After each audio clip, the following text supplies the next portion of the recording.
কাচুরি এরকম হয় seriously? By the way, আগে আমার কখনোই কাচুরি টেস্ট করা হয়নি, আর এটাই ফার্স্ট টাইম ছিল।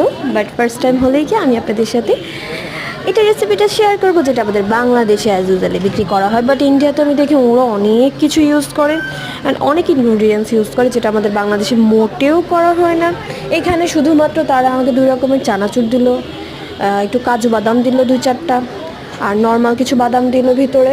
আর এই যে টক দইয়ের সাথে একটু মিষ্টি চিনি ইউজ করেছিল, করে এটা দিয়ে হাফ প্রায় ফুল করে দিয়েছে, আর উপর দিয়ে একটু ডেকোরেশন করে আবার ওই চানাচুর।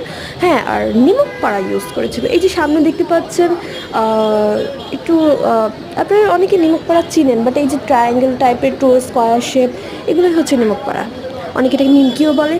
সো বেসিক্যালি এগুলোই ইউজ করেছিল। বাট উনি আমাকে বলেছিলেন যে হয়তো আজকে এরকমভাবে ভালো করে করে দেওয়া হয়নি, পরবর্তীতে অন্য কখনো আসলে, অন্য কোনো সময় আসলে আর একটু ভালো করে করে দিবে। বাট আসলে আমার যেহেতু কলকাতায় বা ইন্ডিয়ায় কোথাও টেস্ট করা হয়নি, সো ওভারঅল যদি আমি বলি আমার যতটুকু এক্সপেকটেশন ছিল সেটা ফিল আপ না হলে এভারেজ ছিল।